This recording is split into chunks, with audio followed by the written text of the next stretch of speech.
Gold trusted gold buyers మీరు తాకట్టు పెట్టిన బంగారాన్ని విడిపించి ఈ రోజు ఉన్న మార్కెట్ ధరకు కొనబడను.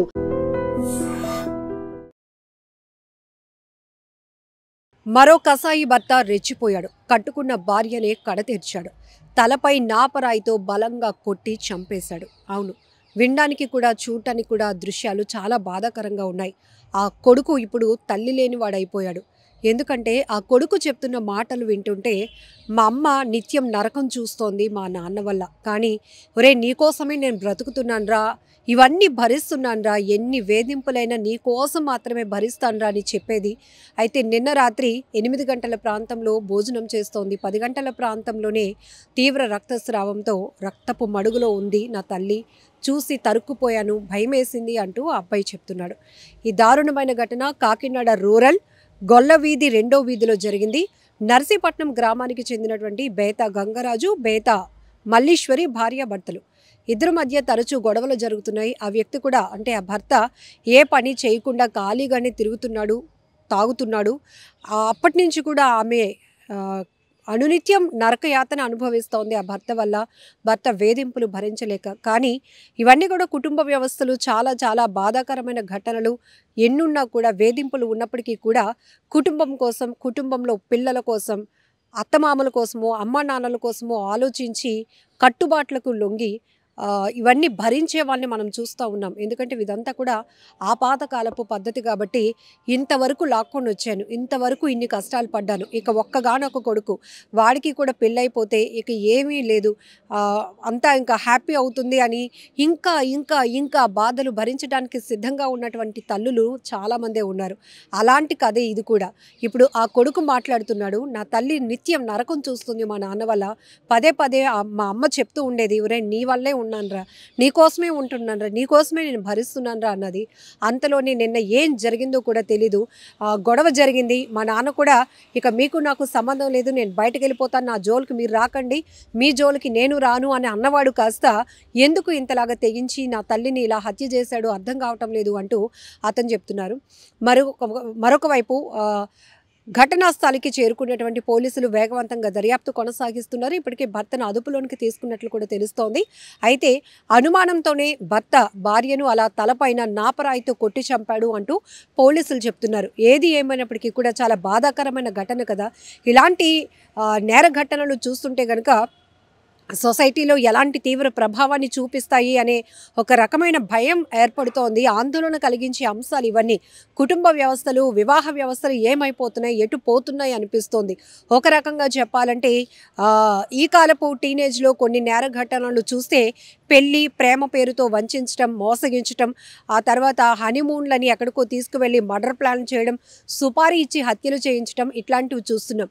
కొంచెం పాతకాలపు పద్ధతి నుంచి కూడా భర్త చేతిలో అనేక రకాల వేధింపులకు గురవుతున్న మహిళలు కట్టుబాట్లకు లొంగి ఆ వేధింపులు భరిస్తూ భరిస్తూ భరిస్తూ కుటుంబాన్ని నడుపుకుంటూ రావాలి అనుకున్నా కూడా భర్తల్లో ఎటువంటి మార్పు ఉండటం లేదు. ఆఖరికి మద్యానికి బానిస అవ్వటం, జులాయిగా తిరగటం, సంపాదించడానికి ఆసక్తి చూపించకపోవటం, కుటుంబం పట్ల బాధ్యత లేకపోవటం, భార్య పిల్లలు వాళ్ళ గురించి కనీసం పట్టింపు లేకపోతూ ఇట్లాంటి విచ్చలవిడితనంకి వెళ్ళిపోతూ వికృత చేష్టలకు పాల్పడుతున్నారు. ఆఖరికి గొడవల మధ్యలో కక్షపూరితంగా కావచ్చు, ఆవేశపూరితంగా కావచ్చు, ఉద్దేశపూర్వకంగానో తెలియదు కానీ భార్యల్ని హతమారుస్తున్నటువంటి ఘటనలు కూడా ఈ మధ్య చూస్తున్నాం. సో ఇలాంటిది ఇప్పుడు కాకినాడ రూరల్లో గొల్లవీధి 2వ వీధిలో జరిగినటువంటి ఘటన ఒక్కసారిగా ప్రతి ఒక్కరిని ఉలిక్కిపాటుకు గురి చేస్తుంది. ఎందుకంటే ఆమె కూడా ఎన్నో కష్టాలు అనుభవించింది. ప్రతిరోజు ఆ ఇంట్లో గొడవలే, అయినా కూడా ఇంతవరకు లాక్కొచ్చింది.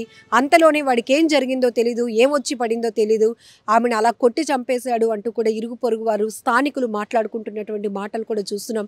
ఇక్కడ ఆ అబ్బాయి గణేష్ అన్న కుర్రాడు ఎవరైతే ఉన్నారో ఆ తల్లి గురించి తను మాట్లాడుతూ, ఇప్పటి వరకు మా అమ్మ ఎన్నో భరించింది కానీ నా కోసమే బ్రతుకుతోంది, ఇంతలోనే ఇలా అయిపోయింది, ఇంతలోనే మా నాన్న ఇలా దారుణానికి ఒడిగట్టాడు అంటూ అతను చెప్తున్నాడు. పోలీసులు చెప్తున్నారు అనుమానంతోనే భర్త భార్యను ఇట్లా హత్య చేశాడు, నాపరాయితో తలపై గట్టిగా బలంగా కొట్టి చంపేశాడు అంటూ వాళ్ళు చెప్తూ ఉన్నారు. ఏది ఏమైనప్పటికీ కూడా ఇవన్నీ కూడా పిల్లల మీద ఎలాంటి ప్రభావాన్ని చూపిస్తాయి అంటే, చిన్నప్పటి నుంచి కూడా ఒక హెల్దీ వాతావరణంలో పెరిగే పిల్లలు వాళ్ళ ఎడ్యుకేషన్ సిస్టమ్ కానీ వాళ్ళ ఆరోగ్య పరిస్థితులు కానీ చాలా మెరుగ్గా ఉంటాయి. కుటుంబంలో చాలా విచ్ఛిన్నమైన పరిస్థితులు, కుటుంబంలో చాలా ఆర్థికంగా కావచ్చు, సామాజిక పరమైన అంశాలు కావచ్చు, లేకపోతే కుటుంబ వ్యవస్థలో ఆ రిలేషన్స్లో మెయింటైన్ కాకుండా గ్యాప్ మెయింటైన్ అవుతూ వస్తున్నటువంటి ఫ్యామిలీస్లో పిల్లలలో విపరీతమైన ఒత్తిడి పెరుగుతుంది. ప్రతి దానికి వాళ్ళు చాలా సెన్సిటివ్గా ఉంటారు. ఎప్పుడు మా అమ్మా నాన్న కొట్టుకోకుండా ఉంటే బాగుంటారా, ఎప్పుడు మా అమ్మా నాన్న ప్రేమగా మమ్మల్ని చూసుకుంటే బాగుంటారా అన్న ఆలోచనతో ఉన్న పిల్లలు చాలామంది ఉన్నారు. అలా వాళ్ళు కాస్త డైవర్ట్ అయ్యి సొసైటీలో నుంచి స్నేహాన్ని కోరుకుంటే, బయట ప్రపంచంలో నుంచి లవ్ని కోరుకుంటే గనక అవి మరింత అనర్థాలకు తావిచ్చే పరిస్థితి ఉంటుంది. కుటుంబం అంటే అందరూ కలిసి ఉండటం, కుటుంబం అంటే ప్రతిదీ ఒకరికొకరు అర్థం చేసుకోవడం, షేర్ చేసుకోవడం, కష్టం వచ్చినా సంతోషం వచ్చినా వాళ్ళల్లో వాళ్ళు ఒక సొల్యూషన్ వెతుక్కోవటం. అట్లాంటి పరిస్థితులు కాస్త అమ్మ ఒకవైపు, నాన్న ఒకవైపు, పిల్లలది మరొక దారి అయిపోతూ కుటుంబ వ్యవస్థలు ఎంత దారుణమైన స్థితులకు పడిపోతున్నాయో కూడా ఇలాంటి ఘటనలు చూస్తే అర్థమవుతోంది. ఇక్కడ ఆ కొడుకు మాటలు వింటేనే గుండె తరుక్కుపోతోంది. ఇలాంటి తల్లులు ఎంతోమంది కేవలం అంటే వేధింపులకు గురి చేసి నరక యాతన పెట్టే భర్తలు ఉన్నా కూడా కేవలం పిల్లలే వాళ్ళ బతుకుగా, పిల్లలే వారి జీవితంగా, మేం కూడా లేకపోతే పిల్లలు ఏమైపోతారనే ఆలోచనతో వాళ్ళ శక్తికి మించి పని చేస్తూ, డబ్బులు సంపాదిస్తూ, పిల్లల్ని చదివిస్తూ కుటుంబాన్ని పోషించుకుంటున్న తల్లుల్ని కూడా అనేక మందిని చూస్తున్నాం. అయినప్పటికీ కూడా వాళ్ళ జీవితంలో సుఖం లేకుండా పోతోంది.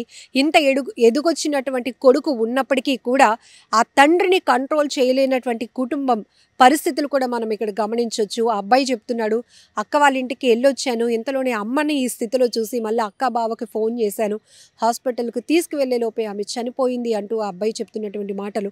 అబ్బాయి కూడా చాలా సున్నిత మనస్కుడిలాగా ఉన్నాడు, చాలా సెన్సిటివ్గా ఉన్నాడు. మరి ఇట్లాంటి తల్లి చూస్తే ఇలా అయిపోయింది. మరి ఈ అబ్బాయికి ఆసరా ఎవరు, ఈ అబ్బాయికి ఫ్యూచర్ ఏంటి అనేది కూడా మనం అంటే కొంతమంది పిల్లల్ని కూడా మనం కొన్ని పరిస్థితులకు అనుకూలంగా పెంచకపోతే ఏం జరుగుతుంది అనేది కూడా ఇలాంటి ఘటనల్లో అనాథలైపోతున్న వారిని చూస్తేనే అర్థమవుతోంది. ఈ ఇష్యూ పైన మీరేమంటారో కూడా కామెంట్ బాక్స్లో మెన్షన్ చేయండి. నిజంగా ప్రస్తుతం ఉన్నటువంటి సమాజం దేనికి ప్రయారిటీ ఇస్తుంది? ఆర్థిక సంబంధాల చుట్టూ మాత్రమే తిరుగుతుంది. మళ్ళీ ఎన్నికలంగానే చాలా విరక్తి కలుగుతున్నాం. మంచి అనిపిస్తుంది కదా, లేడీస్ కూడా ఛాలెంజింగ్ జాబ్స్ చేసినప్పుడు చాలా బాగుంటది. ట్రాఫిక్ అసిస్టెంట్స్ గా నియమించిన ట్రాన్స్జెండర్స్ అందరితో సాల్యూట్ చేయించుకుంటున్నారు. ఫుడ్ డెలివరీ ఇవ్వటానికి వెళ్ళినటువంటి డెలివరీ బాయ్ అనిల్ పై కళ్ళ ముందు